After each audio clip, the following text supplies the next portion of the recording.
Bonjour à tous, ravi de vous retrouver dans Smart Job, le rendez-vous RH emploi de Bismart. C'est tous les jours, du lundi au vendredi, c'est en direct et vous êtes les bienvenus. Débat, analyse, expertise et vos rubriques habituelles, bien entendu, bien dans son job aujourd'hui. Réouverture des lieux de culture, à combien s'élève le manque à gagner? On en parlera avec un expert dans quelques instants. Smart et réglo, alors que la reprise s'amorce, quelles sont les mesures sociales qu'envisage le gouvernement? Il y a une loi qui a été votée, on en parlera avec une experte juridique. La pause café avec Fanny Griesmer, le retour des beaux jours et le retour au bureau et les polémiques et les débats autour de la clim. On l'allume pas? On en parlera avec Fanny Griesmer, c'est un sujet de société, c'est un sujet environnemental aussi. Le cercle RH avec nos experts, les experts de Smart Job, on va s'intéresser au rebond de l'emploi au premier trimestre 2021 et puis on parlera aussi de ces DRH qui ont été mis devant le fait accompli, on peut le dire, par des salariés bien qui ont décidé de partir au vert, très loin de leur entreprise et cela pose évidemment un certain nombre de questions et de difficultés. Puis on terminera avec le livre de Smart Job, comme tous les vendredis, Briser le plafond de verre, écrit par Florence Sandis. Elle sera avec nous aux éditions Michel Lafon. Comment faire pour que les femmes, aussi diplômées, parfois mieux diplômées que les hommes, puissent accéder au poste de direction? On fera le point avec elle, l'auteur de ce livre. Voilà le programme. Tout de suite, c'est bien dans son job.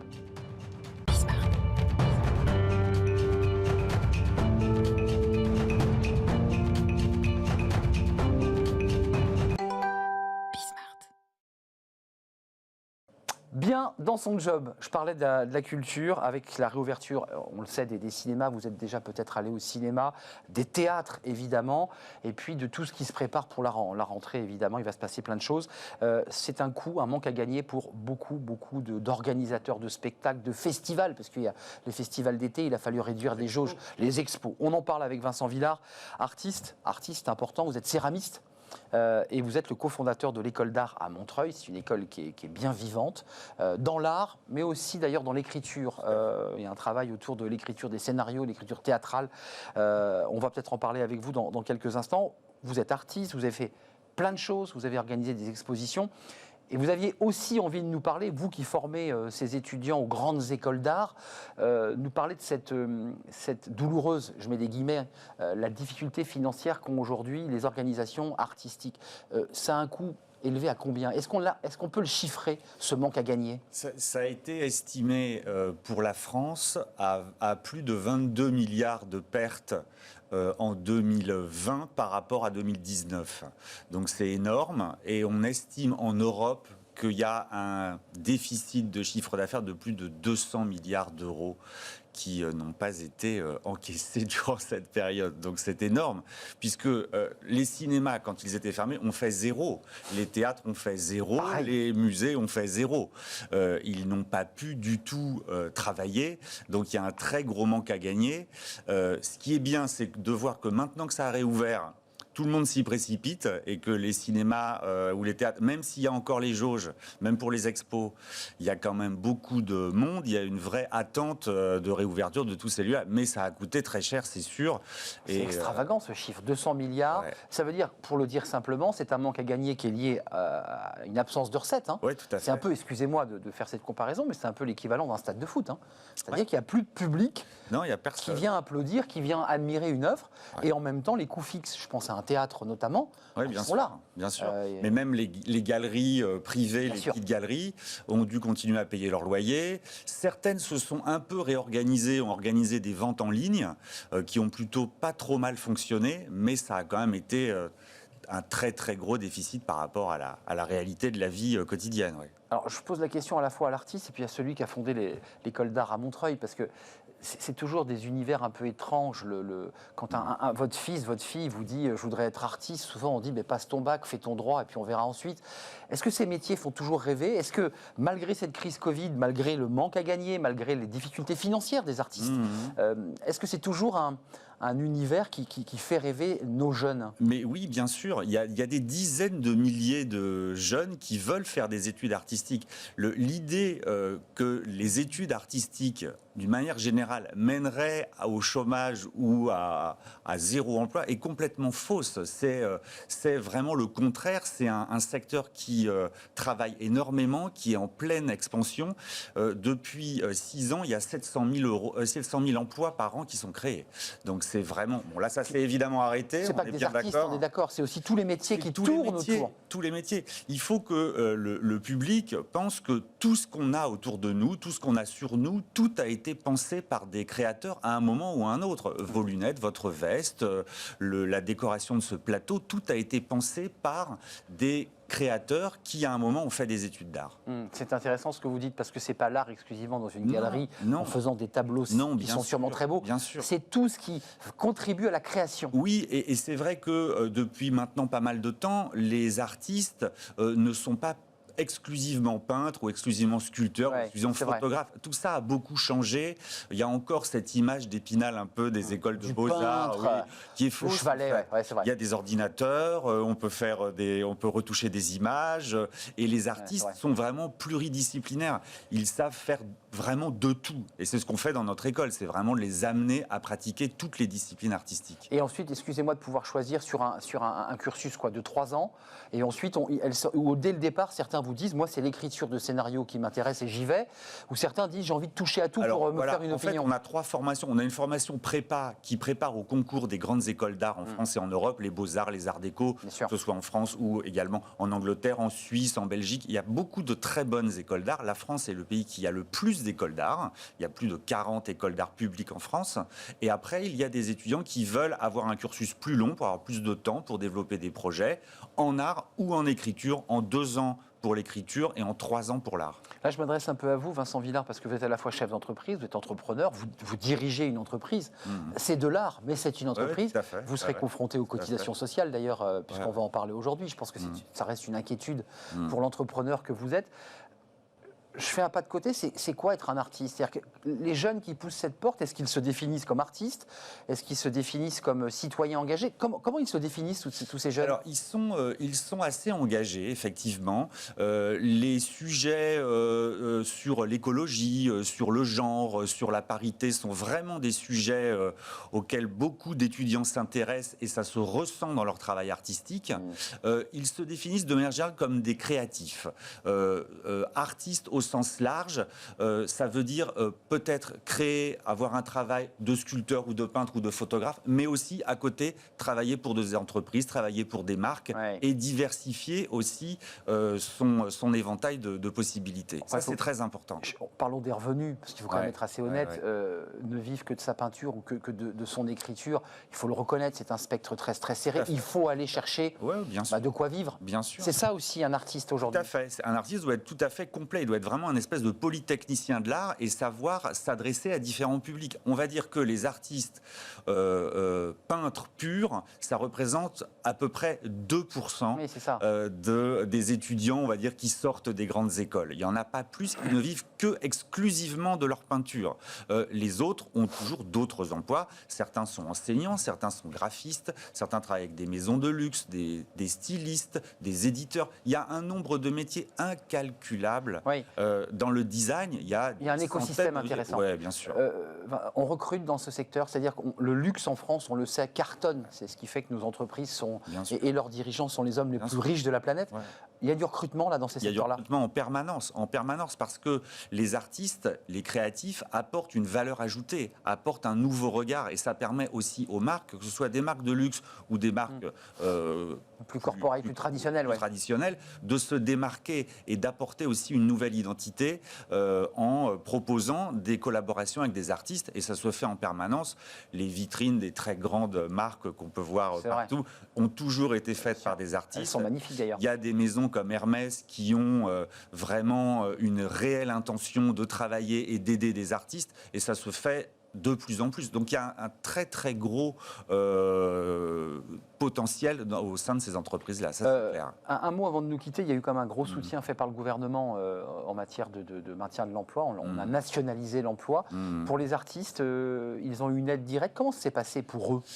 Alors en fait, c'est compliqué. Ouais, c'est compliqué parce que c'est vrai que des artistes qui n'avaient pas de statut particulier ont été en difficulté. Ceux qui sont à la maison des artistes ont eu des aides de l'État qui les a aidés à survivre pendant cette période-là, mais il n'y a pas eu énormément de choses en France pour les artistes directement. Il y en a eu évidemment pour les institutions, les musées. Ouais, on a beaucoup parlé de l'intermittence du spectacle, mais certains artistes ne sont pas intermittents. Non, certains artistes ne sont pas intermittents. Donc c'est-à-dire qu'ils étaient dans une situation financière un peu délicate. Très compliqué parce que certains ne pouvant montrer leur travail, ne pouvant le diffuser, se sont retrouvés avec eux-mêmes.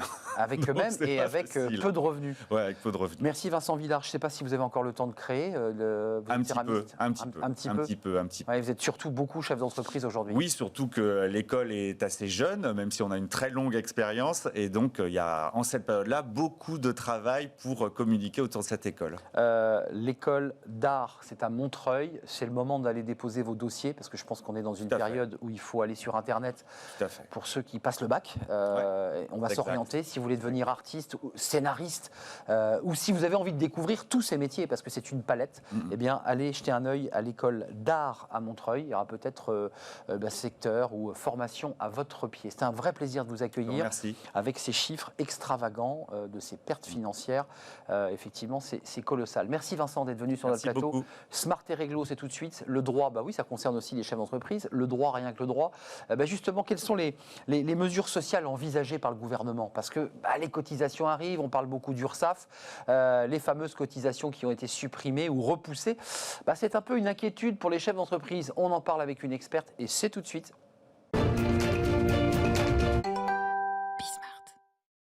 Smart et réglo avec Sonia Yangui qui a le sourire. Je la salue. Vous allez bien? Bonjour, merci. Oui. Experte en droit social chez SVP Information Décisionnelle. C'est un plaisir de vous accueillir. On en parle beaucoup de cette sortie de crise, mais il y a un petit côté comme ça en attendant Godot. C'est-à-dire qu'on en parle beaucoup et on n'a pas beaucoup de précision sur la manière dont les chefs d'entreprise, les dirigeants vont devoir commencer à payer et à organiser le paiement de leurs cotisations. D'abord, quelles sont, commençons par le début, les mesures envisagées tout simplement sur les congés payés? Alors oui, effectivement, on a maintenant une loi qui est passée le 31 mai 2021 qui a prolongé un certain nombre de mesures. Alors concrètement, par rapport aux congés payés, il y avait déjà une ordonnance du 25 mars 2020 qui prévoyait la possibilité pour l'employeur d'imposer la prise de congés payés ou de modifier les congés payés des salariés dans la limite de 6 jours. Et ces mesures devaient prendre fin au 30 juin 2021. Donc cette loi du 31 mai a prolongé cette possibilité jusqu'au 30 septembre 2021. Alors, et elle a même augmenté un petit peu le plafond puisqu'on passe de 6 jours à 8 jours. Voilà. Bon. Après, il faut mettre en place quand même un accord d'entreprise ou de groupe. Donc, c'est pas non plus simple. C'est pas une décision c'est lourd, seule, voilà, que l'employeur peut prendre seul. Mais c'est pas un trait de plume. Mais voilà, il faut une négociation. Voilà.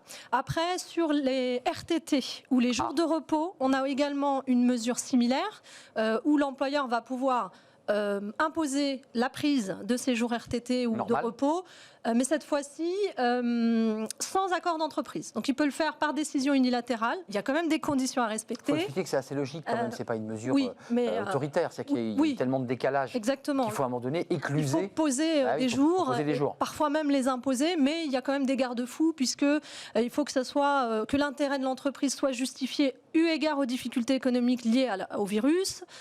Il faut que le CSE soit consulté, même si son avis ne lie pas l'employeur, néanmoins il est quand même consulté. Et il faut également respecter un délai de prévenance d'1 jour franc avant de pouvoir imposer les jours. Il y a la question du travail dominical, on l'évoquait hier avec un avocat qui nous expliquait qu'il y avait tout un maquis de dérogations extrêmement complexes. Ça c'est un casse-tête pour vous. Tout à fait. On a clarifié les choses ou pas là, sur le travail dominical ou on les a complexifiés? Alors, disons qu'il n'y a pas réellement de changement. Vous-même, c'est un casse-tête. Quant aux mesures, effectivement, il y a plusieurs cas de dérogation au travail dominical. Ce qu'il faut retenir, c'est que la ministre du Travail a fait une annonce par communiqué de presse informant qu'elle a demandé au préfet d'accepter aux dérogations exceptionnelles. Attention, c'est quand même une ouverture à des concertations locales, c'est-à-dire que ce n'est pas quelque chose qui va être uniformisé sur tout le territoire. Ça va être vraiment Ouvrez des fonction. concertations locales Bien sûr. avec vos acteurs du secteur territorial et essayez d'accepter le maximum de dérogations. Alors, attention, Donc c'est le là préfet qui encore, tranche là. c'est le préfet qui On est tranche d'accord. avec les acteurs locaux. Mais attention, parce que toutes les garanties qui sont prévues par le Code du travail, à savoir on ne peut pas imposer aux salariés de travailler le dimanche, donc C'est la c'est règle. sur la base du volontariat. Le fait de ne pas pouvoir sanctionner un salarié qui refuserait de travailler le dimanche, tout ça, ça reste applicable bien évidemment. Donc Le cadre de base, voilà, reste applicable, mais c'est vrai que l'objectif, c'est quand même d'éviter d'essayer de rattraper la perte de chiffre d'affaires qu'ont connu Évidemment. les commerces, En accélérant un petit peu le travail du dimanche et aussi en essayant de permettre un flux de clientèle qui va aussi se positionner le dimanche, quoi. Ah oui, c'est en Voilà. général là où on a un peu de temps libre. Voilà. Et ça avait suscité un vif débat. Concernant la simplification par rapport au prêt de main-d'œuvre, qu'est-ce qui va changer là? Alors, le prêt de main-d'œuvre, il y a eu là encore des mesures qui avaient été prises depuis juin 2020 maintenant. L'idée, effectivement, c'était de simplifier le prêt de main-d'œuvre parce que le prêt de main-d'œuvre, c'est la mise à disposition de personnel pour une tâche précise. C'est quelque chose qui est très réglementé et qui, si on ne respecte pas les règles, on en risque un délit de marchandage avec des peines assez élevées. Donc voilà, l'objectif, c'était un peu de faciliter le formalisme. Donc par exemple, une convention de prêt de main-d'œuvre, normalement, c'était une convention par salarié. D'accord. Maintenant, on peut mettre plusieurs salariés dans une même convention. Donc ça va plus vite, c'est moins lourd à C'est organiser. moins lourd, un formalisme un peu plus léger, mais attention, temporaire là encore, puisque c'est jusqu'au 30 septembre 2021. Donc ça veut dire que la personne au service des RH doit faire une fiche, ou en tout cas remplir un document par salarié. Et j'imagine que tout ça doit être envoyé à multiples organismes. Aux différents partenaires, c'est-à-dire aux entreprises concernées qui vont avoir les salariés mis à disposition. Et là encore, par exemple, il faut aussi faire des avenants au contrat de travail des salariés. Là, on doit préciser normalement les horaires précis. Là, on nous dit, vous mettez un volume d'heures global, on s'en sortira comme ça. Excuse-moi de le dire un peu brut, mais c'est de la paperasse quand même. Oui, c'est beaucoup de paperasse, effectivement. Mais bon, c'est le droit français qui est le fameux droit très français. écrit. C'est cela. La prime PEPA, c'est quoi déjà cette prime Macron? La prime Macron. Alors, la prime exceptionnelle de pouvoir d'achat, rappelez-vous, qui avait eu naissance, on va dire, après la crise des Gilets jaunes. L'idée, c'est de favoriser le pouvoir d'achat des salariés. Et donc, là encore, on l'attendait parce qu'on a eu un communiqué de presse qui date du mois de mai. On la retrouve dans le projet de loi de finances rectificative pour 2021 déposé. C'est encore un projet en juin. Ouais. Donc ça arrive. Là, il y a un projet de loi de rectificatif qui arrive là. Donc ça arrive effectivement. Alors l'idée, c'est que ça reste une prime facultative dans la limite de 1 000 €. Si on fait l'accord basique, sinon ça peut aller jusqu'à 2 000 € si on a un accord d'intéressement ou si on engage des négociations ou qu'on négocie pour valoriser ces fameux travailleurs de deuxième ligne. Alors, c'est ça la petite nouveauté, on va dire, ou la grande nouveauté, ça dépend. Définir les travailleurs de la deuxième ligne. Le pas texte, simple, ça. Ouais, pas simple. Le texte nous dit quand même que ce sont des salariés qui sont en contact direct avec le virus, entre guillemets, c'est-à-dire qu'ils ont été en contact avec de la clientèle, qui ont travaillé majoritairement sur site cette dernière année. Donc on pense par exemple aux hôtes et hôtesses de caisse, on pense aux agents de propreté. Voilà, ce type de personnel. On n'a pas de liste pour l'instant, mais bon, en général, il y a une circulaire qui suit. Défiscalisé, Oui, exonéré et défiscalisé dans la limite de 1 000 € ou de 2 000 € en fonction du cas. Ce qui n'est pas un surcoût pour l'entreprise. Non, c'est très intéressant. Et c'est bon pour le salarié. Et voilà, et le versement, ça serait du 1er juin 2021 jusqu'au mois de mars 2022. Donc ça, c'est un petit coup de pouce pour le pouvoir d'achat. Un dernier mot, parce qu'il nous reste peu de temps, mais et Dieu sait si ce sujet est important, ce sont les assouplissements du télétravail. Qu'est-ce que dit la loi? Alors c'est le protocole sanitaire surtout qui est mis à jour à chaque fois en fonction de l'évolution sanitaire. Et en fait, ce protocole a été mis à jour donc, depuis mercredi, le 9 juin. Il assouplit considérablement les choses puisque jusqu'à présent, c'était télétravail à 100%. C'est ça. Depuis le 9 juin, ce n'est plus la règle. Avec dérogation de pouvoir revenir une journée, on est d'accord, pour être maintenant, c'est plus la règle. On renvoie la balle aux chefs d'entreprise. Donc c'est à eux de négocier. Attention, c'est pas non plus une reprise à 100% sur site, pour les postes qui le permettent, bien évidemment. Donc là, on doit négocier en entreprise pour permettre une reprise progressive sur site. Et la signature d'accord avec les partenaires sociaux pour se mettre d'accord sur un accord de télétravail. Tout à fait. Alors, soit on passe par un accord collectif, soit on passe par une charte validée par le comité social et économique, ou par tout moyen. On peut aussi encore passer par ce biais-là, mais là, l'objectif, c'est effectivement de négocier pour essayer d'organiser, d'encadrer tout ça. Beaucoup d'entreprises ont pris sur des calendriers de 18 mois, voilà, à la revoyure. Oui, après, sincèrement, ça s'est beaucoup développé et je pense qu'on va avoir un mode de fonctionnement et d'organisation du travail qui va évoluer aussi avec le temps. Merci Sonia d'être venue sur notre plateau, experte en droit social chez SVP Information Décisionnelle. Tiens, une petite question pour lancer la chronique de Fanny Griesmer. Clim ou pas clim? Ah bah... Clim. Eh bien voilà, Sonia et clim. Fanny Griesmer va nous expliquer que dans les bureaux, ça ne se passe pas toujours très bien. Certains appuient sur la clim, d'autres l'éteignent, parce que c'est mauvais pour l'environnement, parce que évidemment ça nous permet d'avoir des conditions de travail correctes, mais c'est pas bon pour la planète. Fanny Griesmer nous explique tout.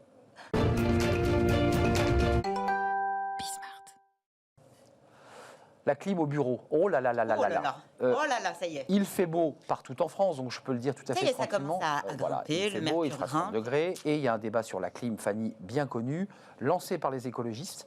C'est un sujet... Pas que, mais c'est vrai que c'est ce mouvement écologiste qui a considéré que la clim, c'était mauvais pour le climat. Mais reconnaissons, Fanny, que c'est plutôt pas mal aussi pour travailler quand il fait 35 degrés. C'est pas faux. C'est compliqué quand même. Il y a ce conflit larvé qui ressurgit et qui va bientôt ressurgir au bureau et qui risque fort de jeter un froid sur l'open space. C'est la guerre de la climatisation. Trop chaud, trop froid, c'est l'éternel débat. Et face à ce ressenti qui est très subjectif au final, deux équipes s'affrontent, deux équipes totalement irréconciliables. Irréconciliable. Il n'y a pas de solution. Il y a un débat de société au sein d'un open space, compte tenu qu'il y en a un peu moins en moins d'open space. Enfin, il y a un débat. Il y en a encore quand même. Ouvre les fenêtres, mets la clim. Vous retournez au bureau, vous retournez dans l'open space et c'est justement l'un des conflits qui a fait naître l'open space. L'open space avec cette organisation de bureau sans cloison. Alors effectivement, ça permet de faire travailler les collaborateurs tous ensemble. Le concept permet peut-être de mieux communiquer à condition d'être d'accord sur la température qu'il y fait. 80% des employés se plaignent de la température au bureau et effectivement, ça fait partie d'un sujet très simple, mais qui fâche.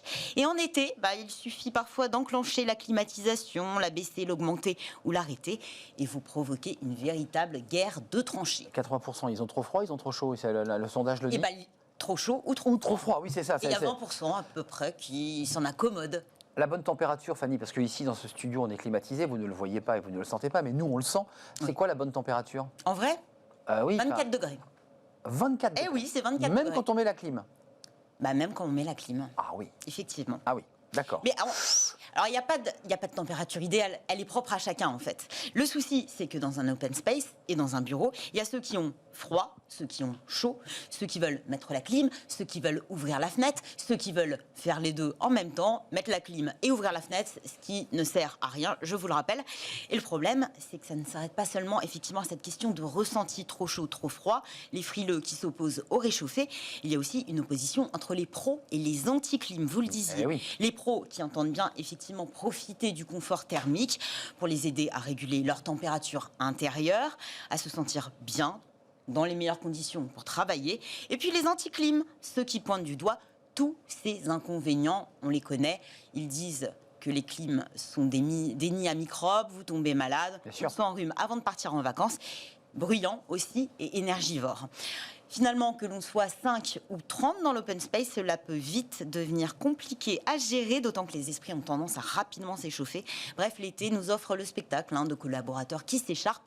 Et moi, j'aime bien les voir s'écharper. Les femmes, c'est quoi? C'est les grandes oubliées du système? Oui, apparemment. Et ça dure depuis les années 60. Finalement, ce n'est que très récemment que deux chercheurs de l'université de Maastricht ont dénoncé cette discrimination thermique. En fait, derrière la programmation d'un climatiseur, il y a un algorithme mathématique qui a été programmé donc dans les années 60 et qui favorise les hommes. On part sur une programmation standard pour les bâtiments. Cet algorithme a été programmé par des hommes et pour des hommes. Un homme âgé de 40 ans, pesant 70 kilos environ, et vêtu d'un costume. Donc résultat, qu'est-ce qu'il fait dans les bureaux? Il fait plutôt froid. Et la enfin, femme a froid plutôt parce qu'elle est frais moins habillée. que chaud. C'est ça. Exactement. Mais oui. Et puis, il y a aussi une question de métabolisme. Là où un homme va se sentir à l'aise quand il fait 21 degrés, il faudra 4 degrés de plus pour une femme pour qu'elle se sente bien, mais aussi qu'elle soit plus productive. Et ça, effectivement, c'est une question de métabolisme. Voilà pourquoi les frileux et les anti-clim comptent finalement plus de femmes dans leur rang. Donc 1960, le début. Mais ça n'a toujours pas évolué. Qui gagne dans ce combat, dans ce bras de fer incroyable? Il y a quand même des gagnants, mais j'ai envie de vous dire personne, ou peut-être ceux qui crient le plus fort dans l'open space. En tout cas, le Code du travail ne permet pas d'encadrer ce type de conflit. Alors, il oblige effectivement les employeurs à prendre toutes les mesures de sécurité, les dispositions effectivement pour assurer le bien-être à la sécurité de leurs salariés, mais ne mentionne en aucun cas le seuil de température au-dessus duquel il serait dangereux de travailler, encore moins de température idéale. On ne voit pas la mention de ces fameux 24 degrés. En revanche, l'INRS précise que la chaleur peut constituer effectivement un risque pour les salariés. Au-delà de 30 degrés pour une activité sédentaire, 28 degrés pour un travail nécessitant une activité physique. C'est relativement bas finalement. On termine, Fanny, par des conseils pour mettre tout le monde d'accord en fonction des différents métabolismes. Exactement. Alors déjà, conseil de base, conseil technique, s'assurer du bon état de l'appareil. Effectivement, un climatiseur, ça s'entretient régulièrement, notamment les filtres. Ce sont eux qui peuvent devenir des nids à microbes, et ces nids à microbes pointés du doigt par les fameux anti-clim. Aérer très souvent. On y pense, on n'y pense pas. En tout cas, c'est l'un des gestes barrières ultimes contre la Covid-19. Recommandation qui figure d'ailleurs dans le protocole sanitaire en entreprise. Protocole qui précise par ailleurs que ce soit, peu importe l'appareil, que ce soit un climatiseur ou un ventilateur, vous ne devez pas l'orienter vers les personnes. C'est très mauvais pour la santé, notamment pour vos cervicales, je sais de quoi je parle. Quand il s'agit de trouver la juste température, une petite technique, il faut à peu près calculer 5 degrés en dessous de la température extérieure. Ou au-dessus. Donc là, il fait 30. En fait, il ne faut pas créer un choc thermique parce que l'écart des températures. Et là, on attrape froid. Et voilà, l'effet sauna à l'extérieur, le frigo à l'intérieur, c'est extrêmement mauvais pour la santé. Et puis, vous pouvez peut-être créer un job saisonnier et confier la régulation thermique à un chief temperature officer. Pourquoi pas ? Finalement, ce sera lui ou elle que vous aurez désigné, qui sera chargé de maintenir effectivement le bon écart de température dans les locaux. Et ce sera lui ou elle qui veillera à toucher la télécommande du climatiseur. Si vous pouvez le régler, l'enclencher, l'éteindre. Comme ça, voilà, ça met tout le monde d'accord. Pas touche au bouton. J'ai envie de vous dire que n'oubliez pas qu'au bureau, il est plus facile pour un frileux de se vêtir plutôt qu'un réchauffé que se dévêtir. Tenue correcte exigée oblige. Et puis si vous n'avez pas de clim et que vous nous écoutez depuis tout à l'heure et que vous vous dites en fait je souffre de la chaleur, n'oubliez pas qu'il y a une solution très simple et très écologique, c'est le bon vieil éventail. L'éventail. En plus, le fabriquez vous-même. Oui, pas facile quand on tape d'une main et qu'on répond au téléphone. L'éventail, on ne sait pas où le mettre. Vous mettez des écouteurs, vous tapez à une main et vous... Il y a toujours une solution avec Fanny Griesmer. Toujours. Mais c'est ça le bonheur. Merci Fanny, il va faire chaud. Merci beaucoup. 25, 24 degrés, vous avez bien entendu la clim. Mettez-la pas à 18 parce que quand vous sortez, vous attrapez froid. Et oui, ça c'est un vrai sujet. Dans les bureaux ou dans vos maisons d'ailleurs, parce que c'est aussi un vrai sujet dans les maisons. Ça marche aussi dans les maisons. On fait une courte pause, on va retrouver nos invités pour les experts de Smart Job.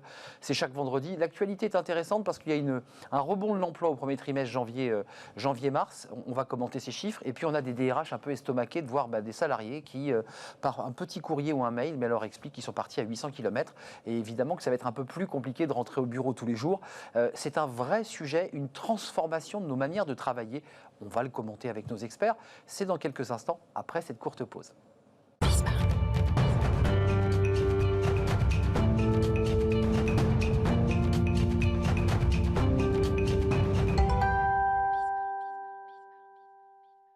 Le cercle RH avec les experts de Bismart, sélectionnés, triés sur le volet, ces experts, je vais vous les présenter.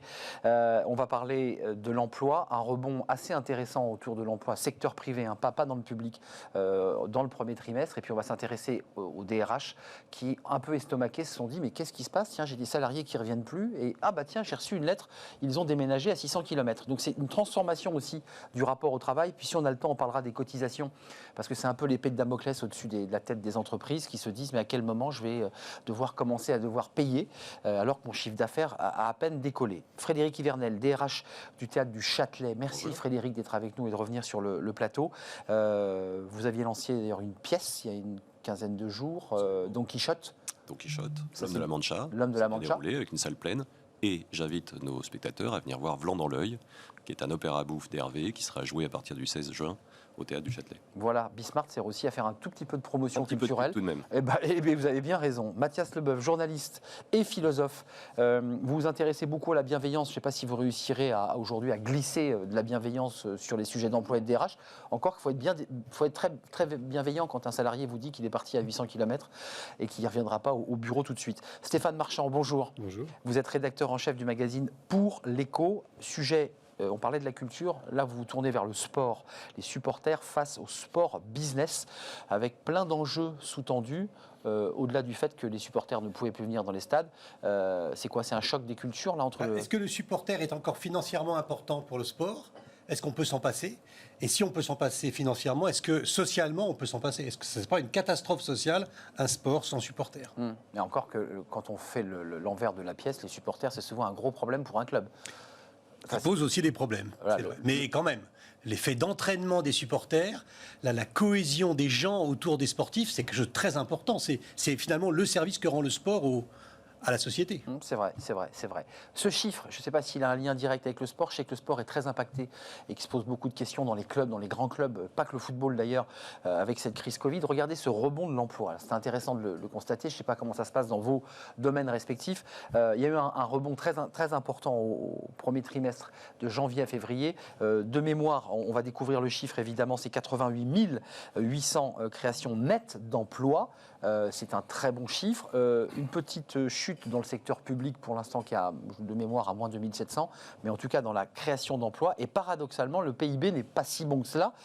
Ça vous inspire quoi? Est-ce qu'on est entré, je ne veux pas à chaque fois ramener le sujet à la politique, mais c'est un peu nos jours euros, on prend des bières en terrasse, on se retrouve, on se parle, les chiffres de l'emploi vont bien. On est dans un effet loupe où on peut être heureux de ces chiffres. Un bon chiffre, c'est toujours une bonne nouvelle. Mais après, il faut savoir s'il est vraiment tendanciel ou pas, quoi. Et là, on est vraiment sur le premier trimestre 2021. Le premier trimestre 2021, c'est celui qui a fait suite au deuxième confinement. Donc, on peut imaginer qu'effectivement, on sort du deuxième confinement. Les entrepreneurs ou les gens qui sont en situation d'embaucher pense pas forcément qu'il y aura un troisième confinement. On a l'impression qu'on est sorti un peu du tunnel. Donc l'emploi repart. Attendons les chiffres qui vont venir derrière. Derrière, ça risque d'être une autre musique, quoi. Moi, je me méfie toujours. Et puis, il ne faut pas oublier aussi qu'il y a l'exploitation qu'on fait de ces chiffres. On rentre dans une période préélectorale. Donc, bien évidemment, c'est des chiffres qu'on met en avant qui sont bons. Bon, ça fait pas de mal, hein, c'est sûr. Un chiffre, il vaut mieux ça qu'avoir un chiffre... Qu'un effondrement de l'emploi. Qu'un effondrement, mais ça reste à relativiser, à mon avis, et à consolider surtout. Stéphane Marchand, quelle est votre sensation? Parce qu'à travers ce chiffre, les Français, on sait que l'économie marche à la confiance. Ils se disent, ça repart. Le PIB n'est pas aussi bon qu'on l'avait imaginé, encore que par rapport aux autres pays européens, on a un très bon rebond du PIB, mais c'est positif tout ça? Ça augure d'une bonne rentrée? C'est vrai qu'il y a 88 000 emplois en plus. C'est vrai aussi que si on compare à la fin 2019, on a quand même un retard de 340 000 emplois. Donc une bonne nouvelle d'un côté, un retard de l'autre qui n'est pas encore. Oui, parce qu'on partait de bas. Hein. Oui. Et puis, la réalité, c'est qu'énormément d'entreprises, notamment des restaurants, des hôtels, n'arrivent pas à embaucher. J'allais y venir. À cause des problèmes de transport, de voyage, les gens qui viennent de l'étranger ne peuvent pas venir travailler en France. Les saisonniers agricoles aussi ne peuvent pas venir. Donc, il y a un manque à gagner, probablement de 500 000 emplois en ce moment. Donc, c'est à la fois une très bonne nouvelle, parce que la machine à aspirer l'emploi, c'est bien. Mais s'ils ne viennent pas, la machine va se gripper. Frédéric Ivernel, de votre fenêtre, là en l'occurrence, on parlera des DRH hein, évidemment, mais bonne nouvelle, mauvaise nouvelle, il faut le matiner, il faut le relativiser ce chiffre, ou vous dites pour nous c'est de bon augure? C'est de bon augure, c'est une bonne nouvelle.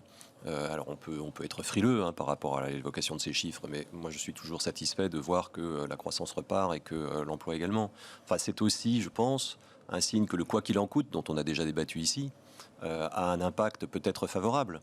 et que depuis les fonds de solidarité, en passant par les PGE et l'activité partielle qui a été assez largement étendue, il y a eu une espèce de résistance ou de digue par rapport à ce que tout le monde préconisait, en l'occurrence des plans sociaux à répétition.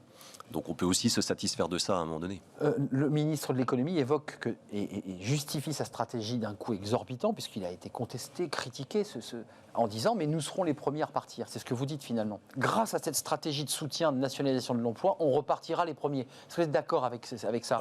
Clairement, il n'y a pas de doute. La politique de soutien était une très bonne idée. Elle a été exécutée massivement, immédiatement, très largement, de manière probablement pas suffisamment sélective. Oui. On a un peu aidé tout le monde. Il aurait peut-être fallu plus aider certains et moins d'autres. Il y a le débat sur Renault peut-être C'est très difficile d'être très sélectif, mais en tout cas c'est une bonne idée. Et puis on voit aujourd'hui, l'indicateur principal, c'est pas tant l'emploi, je trouve, c'est le moral des patrons, qui est toujours un indicateur avancé de quelque chose de bien à venir. Et en France et en Allemagne, il est bon.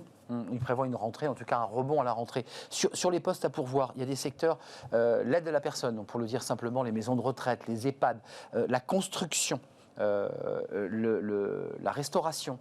Excusez-moi, ils ont un point commun, ces métiers, c'est que c'est des métiers difficiles. Et le salaire n'est pas toujours à la hauteur Et que ce sont du des métiers désir. parfois précaires. Et précaire. Ouais, c'est ça. C'est-à-dire que ce sont des métiers dans lesquels finalement on recourt massivement au contrat à durée déterminée. À l'intérim aussi parfois. À l'intérim et pour des populations qui ont besoin de stabilité, besoin de sécurité.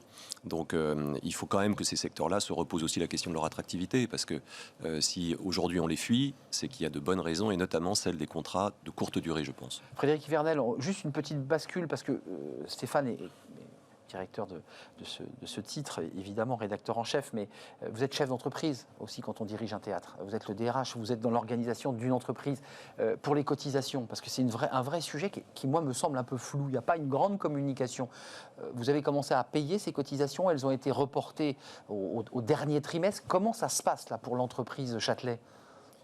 Écoutez, nous, on a cette possibilité d'avoir devant nous encore, pour quelques semaines, des possibilités. C'est 1er juillet, hein, d'accord. Oui. Donc nous, on a bénéficié de beaucoup d'aides et on doit en remercier les administrations. On continue à en bénéficier. Maintenant, il faut aussi qu'on retrouve un rythme plus naturel, plus normal, et qu'on reparte sur nos systèmes à nous de financement, en l'occurrence, subvention de la mairie de Paris et de la recette sur salle, ou par le biais du mécénat. C'est important parce qu'on ne peut pas être tutorisé encore très longtemps, même si ces périodes très difficiles et inédites qu'on a connues nous ont permis effectivement d'avoir recours à ces aides. Basculons, parce que c'est très lié, c'est la vie de l'entreprise. Est-ce que ça c'est intéressant parce que ça va peut-être vous amener à nous parler de la bienveillance. On a le sentiment, comme ça, que les salariés, après une année hachée, ont médité sur eux-mêmes, se sont beaucoup regardés, se sont introspectés, et on le voit dans ceux qui veulent partir à la campagne et qui partent, on le voit dans ceux qui veulent changer de métier. Est-ce qu'on a modifié notre rapport au travail? Est-ce que vous avez cette impression-là? Et on va venir à nos DRH, un tiers des DRH disent « j'ai des salariés qui ont quitté la ville où ils travaillaient pour aller habiter très loin, et ce n'est pas interdit par la loi, mais ça pose d'énormes problèmes ». Oui, clairement, cette période a changé beaucoup de choses. Et le retour, la fin du télétravail va poser des problèmes. Pourquoi? Parce que ça a impliqué des nouveaux modes de vie. Oui. On a basculé vers un tout télétravail qui a été un effort aussi pour les salariés. C'est-à-dire que finalement, on a demandé une certaine agilité aux salariés. C'est-à-dire que quand on fait du tout télétravail, on importe à la maison tous les problèmes de boulot. Et son bureau aussi. Et son bureau. On importe aussi les problèmes domestiques au boulot. Ouais. Donc ça brouille un peu les limites. Non mais je veux dire, vous considérez qu'on est dans un phénomène sociologique où des salariés, d'une manière irrémédiable, ont dit « moi je change un petit peu de paradigme, je me barre à 600 bornes ». Puis après tout adviendra ce qui adviendra, et puis le DRH se retrouve un peu comme ça devant le fait accompli. Enfin, je veux dire, la loi n'interdit pas. Hein. Non, la loi n'interdit pas, mais effectivement, je crois on va commencer à mesurer les effets de ce télétravail tout azimut. Il y a une chose, moi, qui m'étonne un peu, qui sera un peu ironique, c'est que les DRH ont l'air de tomber un peu de leur chaise, ce qui veut dire que, d'une certaine façon, il n'y a pas eu un suivi vraiment fort. Vrai. Et que peut-être que vous avez raison. Les salariés ont été un peu livrés à eux-mêmes. Et donc ça c'est vrai qu'ils avaient suivi un peu plus près, au millimètre, leurs salariés, se seraient aperçus que... Moi, ça me paraît curieux qu'on s'aperçoive du jour au lendemain que, tiens, Tartemar Moll a déménagé à 600 km. C'est un peu surprenant. Bon, mais ça, c'est le côté anecdotique. Après, il y a plein d'effets. Il y a eu un papier, il n'y a pas longtemps, dans les Échos, qui expliquait que le télétravail avait augmenté le syndrome de l'imposteur chez les salariés. On l'a traité avec Fanny Griesmer, effectivement. Donc ça, c'est vrai, le syndrome de l'imposteur. Un effet psychologique assez surprenant. Ouais, quoi. Donc, et qui a d'ailleurs souvent un manque de confiance dans le C'est syndrome ça. de l'imposteur. Il est propulsé, puis on se dit, mais je ne suis pas du tout à la hauteur. ce qui est sûr, c'est que sur le manque de confiance, c'est que en fait, le télétravail a un peu délité le lien physique à l'entreprise. Bien sûr. Et donc, Et l'engagement, de fait. la crainte, c'est que c'est ça, c'est que Eh ben ouais. le salarié soit moins attaché à son entreprise et que du coup, Comme un supporter à son stade. Parce qu'il y a ce rapport aussi à l'entreprise, à la marque, à l'entreprise qu'on défend, à l'entreprise dans C'est vrai laquelle qu'on- on s'engage. On s'aperçoit que dans Stéphane. le mode traditionnel de travail où tout le monde est dans l'entreprise, on avait tendance à considérer que la présence au travail valait travail et du point de Exact, vue ça. des patrons valait management. Et on s'aperçoit que tout est complètement atomisé. C'est pas parce qu'on est là qu'on travaille, donc peut-être que finalement on travaille pas et peut-être qu'on manage pas. Et donc on s'est aperçu que Et peut-être qu'on travaille en télétravail. et peut-être que Eh ça. ouais. Voilà. Donc il y a beaucoup de questions qui se posent et on s'aperçoit qu'en fait, pour maintenir de l'efficacité et de la productivité en télétravail, ça demande un management entièrement revu et le recours à des technologies qui sont des technologies de communication C'est vrai. asynchrone, qui sont assez sophistiquées et qui ne sont pas du tout encore maîtrisées par la plupart des entreprises. Alors, on a des entreprises qui viennent nous présenter leurs outils et qui viennent les présenter aux entreprises, évidemment. C'est vrai qu'il y a un peu de retard sur ces choses-là. On a branché les ordinateurs, on a ouvert Internet, mais on n'a pas encore créé du collaboratif, Bien sûr. effectivement asynchrone. Au Théâtre du Châtelet, entreprise.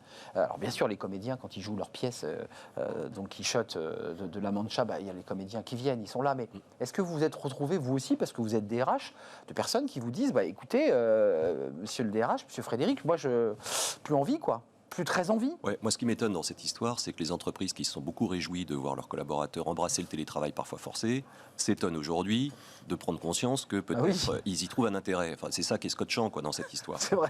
En fait, la problématique que vous évoquez, elle pose trois questions. La première question qui est assez essentielle, c'est est-ce que ce nouveau mode de relation au travail est réversible ou pas ? Exactement. À cette question, la réponse est non.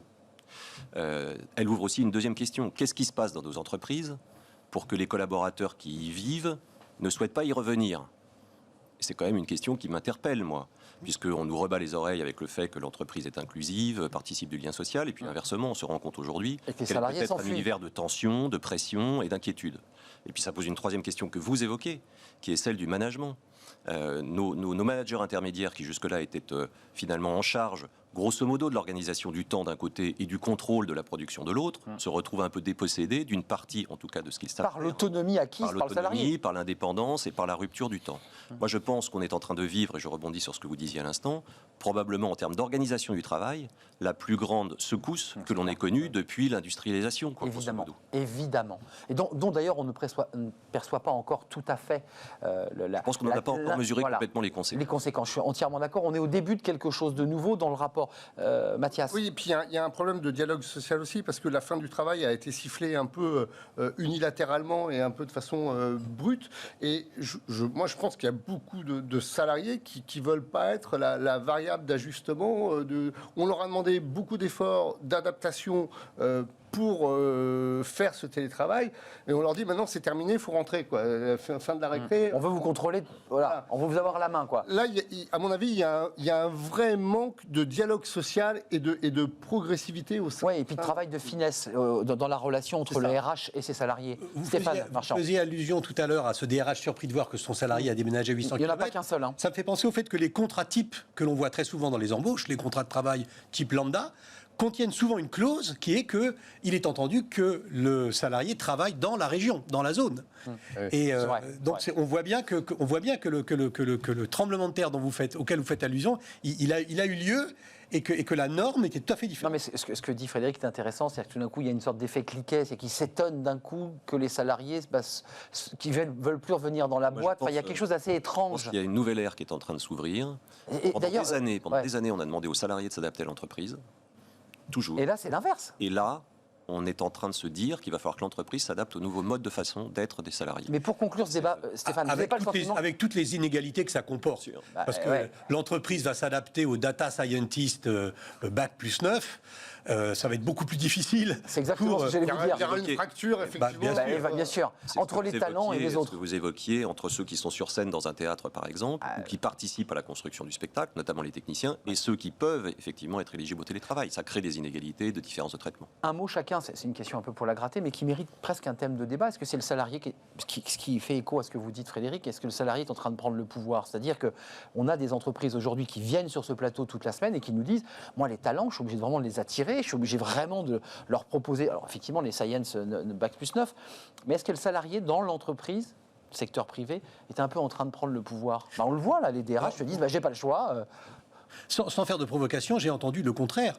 Oui, c'est non, mais j'ai entendu dire la prochaine étape du télétravail, c'est un délitement du salariat, parce que finalement, quand même, le salariat, c'est lié. Je l'ai entendu. L'entreprise, façon un peu militaire, pyramidale, taylorienne, pour être pédant. Et si cette entreprise-là éclate, sa structure d'organisation qui est le salariat peut éclater aussi. Et à ce moment-là, on va entrer dans un monde de freelance. Alors là, c'est beaucoup pour certains, très peu pour d'autres. Voilà. Donc c'est l'inverse. Vous répondez par l'inverse. Vous dites c'est pas tout à fait ça en fait. Il peut y avoir une atomisation du travail et la fin de la notion de rapport de subordination classique. Le talent va peut-être prendre le pouvoir. Le salarié, c'est pas sûr du tout. Ça, c'est ça. Vous en pensez quoi? La grande question, c'est de savoir si cette généralisation du télétravail va se traduire en ubérisation d'un certain nombre de fonctions. Qui avait été évoqué au tout début du télétravail. Voilà. Au tout début, en mars 2021, il y a des papiers dans Le Monde qui évoquaient l'idée qu'on externalise dans des pays à bas coût le travail. Et justement, la réponse à cette question, par exemple, des salariés qui ont déménagé, qui sont à 150 km, la réponse qu'on va apporter à cette question, que les DRH vont apporter à cette question, va déterminer justement si on va aller vers une ubérisation ou si on va revenir vers quelque chose peut-être de plus classique. Effectivement, je pense qu'il y a un caractère irrémédiable à ce phénomène et que ceux qui y ont goûté et qui ont apprécié ne reviendront pas dans l'entreprise. Et ça va être difficile de les faire revenir dans l'entreprise. En tout cas, ils reviendront différemment. Et pour juste conclure sur ce sujet, moi je pense que toutes les réflexions autour de la flexibilité aujourd'hui, qui permettent finalement d'attirer des talents, qui reviennent en entreprise alors même qu'ils imaginaient plus de partir sur l'entrepreneuriat. Mais parce qu'on l'organise. Parce qu'ils pensaient partir sur l'entrepreneuriat. Si on veut attirer les talents, aujourd'hui, il faut avoir la capacité à proposer une flexibilité qu'on n'imaginait pas il y a encore quelques temps. Je suis entièrement d'accord.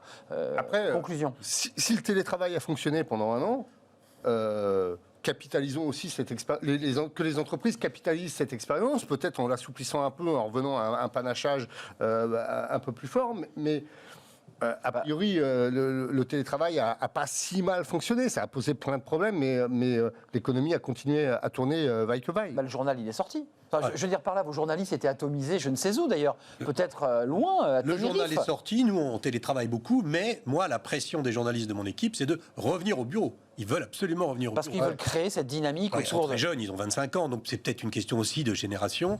Mais c'est paradoxal d'ailleurs, ils sont jeunes, on pourrait imaginer qu'ils sont très... Non, ils ont besoin de ce groupe, de créer la dynamique. Ils aiment bien l'effet de groupe. Le fait d'être isolé tout seul pendant des mois dans un appartement souvent assez petit, c'est vrai.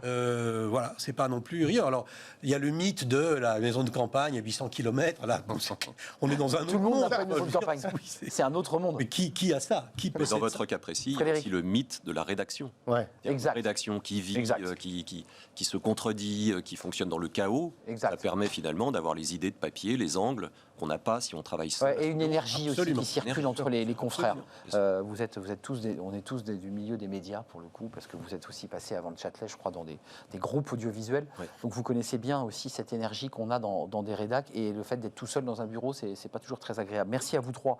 On va suivre de près évidemment le désarroi de ces DRH. Est-ce qu'ils vont réussir à transformer, à accompagner ces salariés, parce qu'ils sont bel et bien partis loin, vivre et s'y installer. C'est factuel, il n'y a pas de débat sur le sujet. Frédéric Ivernel, DRH du Théâtre du Châtelet, la pièce... Vlan dans l'œil. L'Opéra Bouffe à partir de la semaine prochaine. L'Opéra Bouffe, allez-y, il y a un site internet. Coloré, généreux, musical et pour la famille. Mais on a envie d'y aller, voilà, vendu comme cela. Voilà. Mais oui, Stéphane Marchand. Lisez Pour l'Écho, qui est un très bon magazine, les supporters face au sport business. C'est un enjeu important. C'est plus le stade à papa. Ce sont des énormes entreprises qui génèrent, ou qui essaient en tout cas, de générer beaucoup d'argent. Merci à Mathias Leboeuf, journaliste, philosophe. On vous lit aussi chez décideur.fr. Dirigeant.fr, voilà, paf, je mets le concurrent. Énorme erreur. Dirigeant.fr, mais oui, dirigeant.fr. On termine avec Fenêtre sur l'emploi, c'est le livre de Smart Job. On parle des femmes, les clés pour réussir au féminin et surtout briser le plafond de verre parce qu'il y a beaucoup de femmes très diplômées, aussi diplômées que les hommes, mais qui, on le découvre, n'ont jamais le poste équivalent à celui homme qui a le même diplôme. On en parle avec son auteur. Elle va nous rejoindre, Florence Sandis, c'est notre invitée pour terminer l'émission.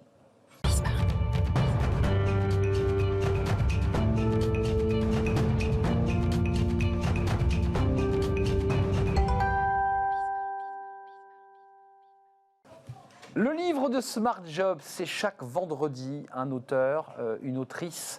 J'ai dit autrice, tiens, voilà, c'est important dans le thème qui va nous occuper. Florence Sandis, merci d'être avec nous.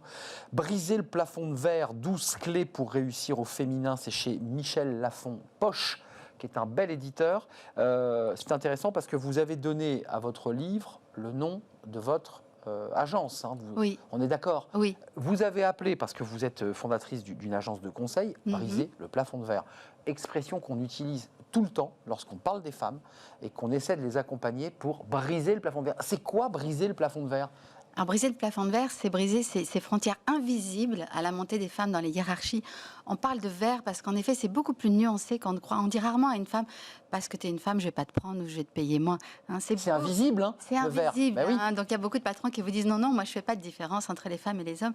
Et c'est beaucoup plus subtil, en fait. Subtil, ça veut dire qu'il y a quoi? Il y a une part un peu d'inconscient dans les décisions que prennent les décideurs hommes à ne pas choisir une femme ou décideur. C'est quoi, une part inconsciente? Oui. Matriarcale, patriarcale? Patriarcale, évidemment, dans l'inconscient collectif, hein, puisque, évidemment, ce monde du travail était fait par les hommes pour les hommes au départ. Aujourd'hui, on est presque 50% de femmes dans le monde du travail et les codes n'ont pas vraiment changé. On a encore des codes très masculins. Mais c'est normal, on a une société dominée de façon séculaire par les hommes. Je vous rappelle que jusqu'à quelques décennies, on ne pouvait pas travailler sans l'accord de son mari. On ne pouvait pas avoir son propre compte en banque sans l'accord de son mari, grâce à ce cher Napoléon d'ailleurs. Exact. Et donc, il a fallu en effet attendre très récemment pour pouvoir valoriser nos droits. Mais un chiffre, et ça vous l'évoquez dans ce livre, et on va parler des conseils que vous donnez, parce que votre mission, c'est aussi de travailler sur la confiance, de l'engagement. 58% de femmes dans les diplômes Bac+5, donc très diplômées, mais elles n'occupent que 17% des postes de direction. Oui. Au même moment, elles voient des hommes, parfois même moins diplômés, qui, eux, continuent à grimper, allant jusqu'au COMEX. Oui. C'est difficile, ça, pour elles. C'est difficile, et puis on n'a que 2 à 3% de femmes PDG. Absolument. Donc, aucune dans le CAC. Il y en avait une récemment, NJ, mais il n'y en a pas. Elle a été remplacée, mais elle n'est que DG. Elle était absolument. Catherine MacGregor est DG. Ouais. On n'a pas de PDG. On en a eu une, Isabelle Koller, mais elle n'a pas été PDG. Elle n'a pas été PDG. C'est vrai que si c'était une direction à double tête. Voilà. Je suis d'accord. Et généralement, quand elles accèdent tout en haut, on leur met une deuxième tête quand même. Comme si leur tête n'était pas assez bien. C'est vrai, parce qu'il y a eu le débat avec Gérard Mestralet, pour ne pas le citer, et qu'effectivement, il y avait un pilotage à 2 têtes. Qu'est-ce qu'il faut faire et quel conseil? Parce que ce qui est intéressant, c'est qu'on a toujours une vision très macro, très philosophique, mais vous, sur le terrain, vous, dans l'accompagnement de ces femmes, quelles sont les clés, quels sont les conseils que vous leur donnez et qu'on trouve dans ce livre? Voilà, ce livre, il y a une partie journalistique pour mettre en perspective le travail des femmes, mais surtout, c'est très très concret, puisque c'est 12 chapitres très concrets avec des clés, des exercices, un peu de l'auto-coaching, on va dire, et des portraits de femmes inspirantes qui viennent illustrer cela. Alors, on a évidemment en filigrane la place des femmes dans la société, le fait de s'autoriser, ce fameux syndrome de l'imposteur. Et on se dit, même si on est diplômé, même si on est... Mais est-ce que c'est vraiment ma place? Est-ce que j'y ai droit? On voit des femmes qui se sabordent, parfois même au plus haut poste. On voit des femmes aussi qui montent à des hauts postes et qui, puis finalement, vers 45-50 ans, s'en vont parce qu'elles n'ont pas envie de ressembler à la femme ou à l'homme au-dessus d'elles. Parce qu'on est encore, comme je disais, dans des codes de travail très masculins où on sacrifie un peu tout à son travail pour monter très très haut. Donc moi, je dis souvent aux femmes, une fois que vous aurez, allez-y, autorisez-vous. Donc on travaille pour s'autoriser, évidemment, on travaille la confiance, on travaille pour dépasser ses croyances limitantes et une fois qu'on aura les clés, on pourra commencer à changer les serrures et à commencer à changer l'architecture de la maison pour construire une maison du travail où on puisse vivre de façon équilibrée, hommes et femmes, et sans avoir l'impression de se sacrifier ou de sacrifier sa vie privée pour réussir professionnellement. C'est ça, parce que la vraie difficulté pour une femme, on l'entend souvent quand on parle avec elle, c'est si je veux monter, il n'y a pas le choix, il ne faut pas que je me marie, il ne faut pas que j'ai d'enfants, quoi. Oui. Non, mais c'est terrible. C'est terrible, surtout qu'on voit que Je sacrifie une partie sur de ma les vie. 100 femmes les plus haut placées dans le monde, 99 sont avec quelqu'un. Donc, homme ou femme, mais on voit bien qu'à un moment donné, si on sacrifie tout, on peut un peu s'effondrer psychologiquement. Bien sûr. Et Ça sent le burn-out, ça sent l'effondrement. Ouais. oui, et le principal frein, c'est pas tant les enfants, c'est un compagnon qui ne coopère pas.